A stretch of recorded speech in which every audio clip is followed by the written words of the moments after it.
శ్రీమాత్రే నమః. సద్గురు జ్యోతిషాలయం నుండి 2026 జూన్ నెలలో 15వ తారీఖు నుండి 21వ తారీఖు వరకు ఈ వారం రాశి ఫలితాలు మేషం నుండి మీనరాశి వరకు ఎలా ఉంది, అందరికీ ఆరోగ్యం ఎలా ఉంది, ఉద్యోగం ఎలా ఉంటుంది, ఒక వ్యాపారం ఎలా ఉంటుంది, రాజకీయం ఎలా ఉంటుంది, ఒక క్యూరియాసిటీతో అందరూ కూడా చూస్తూ ఉంటారు. వాటికి అందరికీ కూడా ఒక అద్భుతమైనటువంటి ఫలితాలని మన యొక్క ఛానల్ ద్వారా అందిస్తున్నాము. జాతకం పడుతున్న వర్షానికి ఒక గొడుగు మాత్రమే, కానీ జాతకం జీవితం కాదు. మీరు మిమ్మల్ని నమ్మండి, మీకు ఇష్టదైవాన్ని నమ్మండి.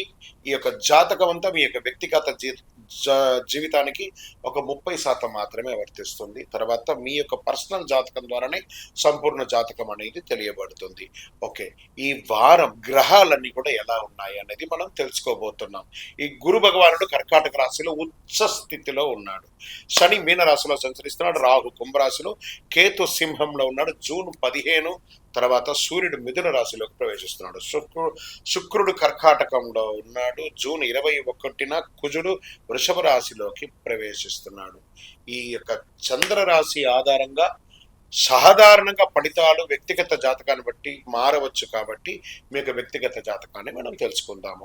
తులారాశి మిత్రులారా, ఈ వారం అంతా కూడాను మీకు ఎలా ఉంది అని అంటే, ఫస్ట్ కుటుంబ సభ్యుల గురించి తీసుకుంటాం. అనుబంధం బలపడుతుంది. కాస్త శని భగవాన్ వల్ల చిన్న చిన్న ఇబ్బందులు ఉన్నప్పుడు అనుబంధం చాలా బలపడుతుంది. ఇంకా ప్రభుత్వ ఉద్యోగంలో ఉన్న వాళ్ళకి కాస్త ప్రెషర్స్ కూడా ఉండే అవకాశాలు ఉన్నాయి. ప్రైవేట్ రంగంలో ప్రమోషన్స్ ఉన్నాయి. చాలా మందికి మాకు లే ఆఫ్ అయిపోయే పరిస్థితులు కనబడుతున్నాయి గురువు గారు, మేము ఏమి చెయ్యాలి అని అంటున్నారు కదా. అన్నిటిని మర్చిపోండి, అద్భుతమైనటువంటి కొత్త అవకాశాలు వస్తున్నాయి. లాభదాయకమైనటువంటి వారం వ్యాపారస్తులకి ఈ వారం అని కూడా చెప్పచ్చు. సర్వీస్ సెక్టర్ క్లయింట్ మద్దతు బాగా దొరుకుతుందని కూడా చెప్పచ్చు. మధ్యవర్తిత్వం ప్రయోజనంగా ఉంటుంది. కోర్టు వ్యవహారంలో, రియల్ ఎస్టేట్ కొనుగోలు యొక్క డిస్కషన్ జరుగుతాయి. బిజినెస్ క్లోజ్ అవుతుందని చెప్పలేను, కానీ డిస్కషన్ జరుగుతుంది.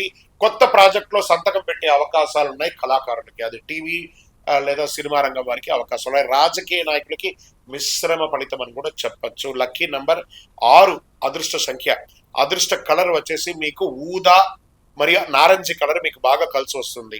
ఉత్తర దిక్కు ప్రయాణాలు చాలా అనుకూలాన్ని కలిగించి తీసుకొచ్చి పెడుతుంది. మీరు ఏం చేయాలంటే చక్కెర, నెయ్యి, పాలు, పెరుగు ఇలాంటి వస్తువులు దానంగా పేదవాళ్ళకి కానీ ఒక దేవాలయానికి కానివ్వండి, అద్భుతమైనటువంటి ఫలితాలు పొందుతారు. విజయోస్తు.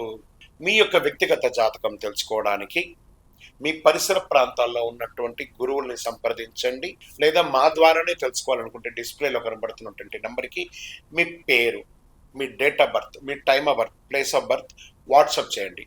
గురుగారు మాకు జాతకంతో పాటు ఇంకేమైనా ఒక అద్భుతమైనటువంటి శక్తివంతమైనటువంటి వస్తువు కొనాలని అనుకుంటున్నాం అంటే, అతి శక్తివంతమైనటువంటి కరుంగాళి మాలను 48 రోజులు పూజ చేసి, ఇది చాలా పెద్దది, ఇంత పెద్దది కాదు, మీకు చిన్నగానే ఉంటుంది, ఒక 6 mm కానీ 8 mm కానీ మీరు వేసుకోవచ్చు. అలాంటిది 48 రోజులు మన దేవాలయంలో సుదర్శన చండీ హోమం చేసి మీకు అందుబాటులో సిద్ధంగా ఉంటుంది. కావలసిన వారు సంప్రదించండి.